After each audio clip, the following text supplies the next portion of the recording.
बिस्मिल्लाहिर्रहमानिर्रहीम। सब तो पहले तो जी उन्होंने मित्रों से उन्होंने भरावां नूं बहुत ज़्यादा मुबारकबाद जिन्होंने माँ बोली के प्रचार वास्ते ते माँ बोली का मान वधाउण वास्ते अजूके कलम के नाँ तो एक ऑनलाइन पंजाबी मुशायरे का इनकाद किया। तो बहुत ज़्यादा धन्यवाद उन्होंने मित्रों नूं जिन्होंने इस तालिब इलम नूं याद रखा तो हाज़री का मौका दिता।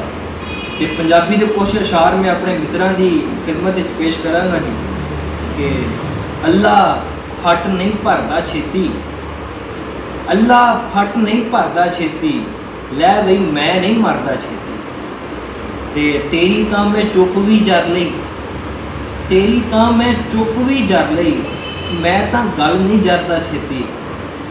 ते हुण तां हरिया बैठा वां मैं, हुण तां हरिया बैठा वां मैं, हुण तां मैं नहीं हरदा छेती।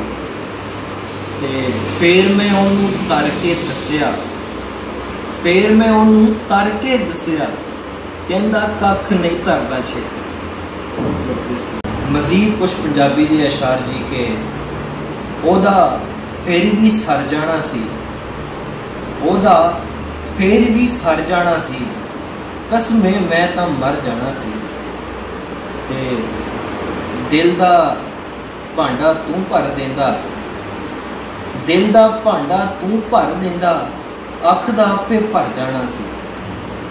ते अख समुंदर हो जाती थी, अख समुंदर हो जाती ते दिल दा बेड़ा तर जाना सी।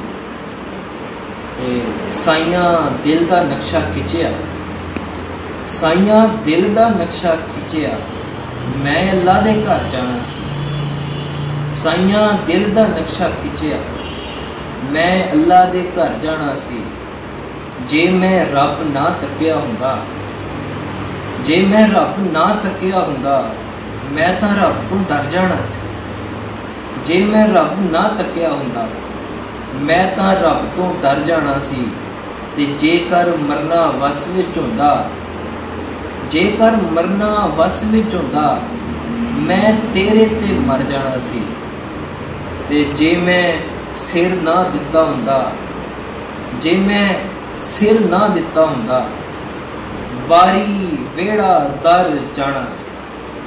जे मैं सिर ना दिता हुंदा, बारी वेड़ा दर जाना सी, ओदा फिर भी सर जाना सी, कसमें मैं तां मर जाना सी। बहुत धन्यवाद जी, बहुत धन्यवाद।